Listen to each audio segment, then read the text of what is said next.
Hey guys, and welcome to a quick discussion. Around intermittent fasting.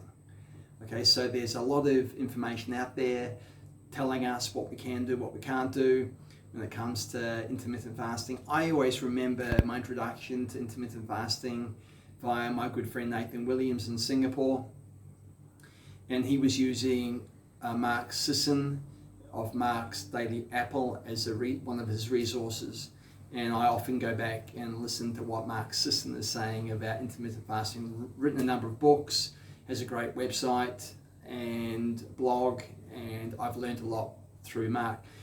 So what is intermittent fasting? Essentially what we're doing is we're compressing our eating window when we consume food on a 24-hour basis into a narrower window than we would normally have. And the reason for this is we are able to then, the reason we want to narrow our window is we leave a larger window outside of our food consumption window to give our body a chance to chew through literally our stored fat. Okay, so this goes back to understanding the basics of energy development in the human organism, and that is we have aerobic and anaerobic systems. The aerobic system is simply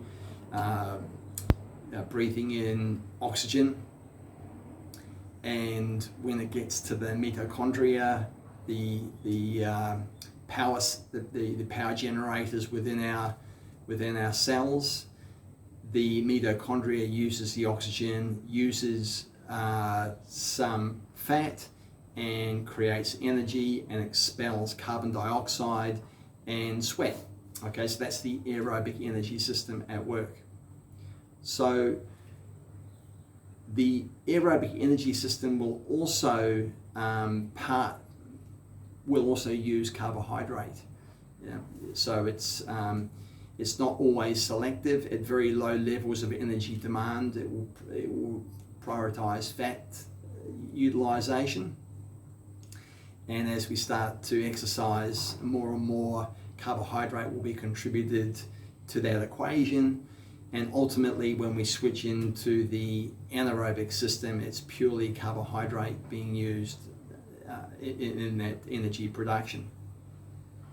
So in intermittent fasting, what we're doing is we're teaching our body to use stored fat as a fuel. Okay, as we evolved as a species, we were eating, in different instances in our evolutionary process, one meal a day, and that was, or even less than that, one meal every couple of days, and that was based around the hunter-gatherer.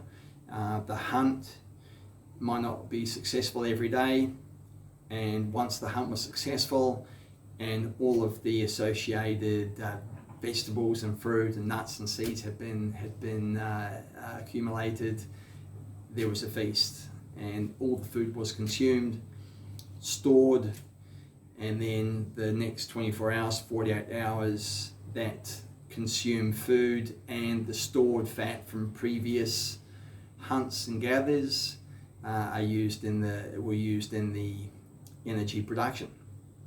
So where are we at? So we know that we store fat because that's an essential fuel for us. We also know these days we have food available to us 24/7, and a lot of that food is highly processed.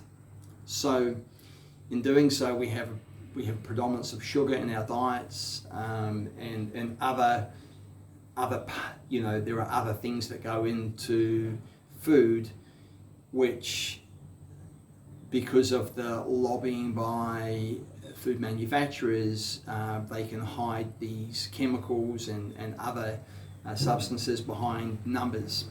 And so if you see a food with a lot of numbers on it, it's usually a no-no.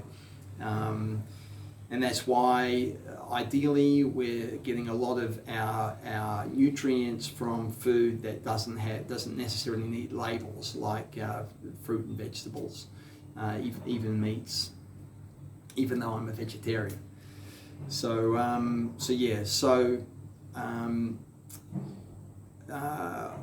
intermittent fasting basically means that you are tapping into the fat that you are going to store because of evolution. You've got no choice, the body will store fat, and the more sugar and processed foods in your diet, the more likely you're going to store fat, and also the more likely you're not going to be able to burn it, because that processed sugar is going to continually spike your insulin, and insulin basically, if you're not exercising, you're just at work or whatever, and your insulin is spiking because of sugary foods, you're going to store more fat.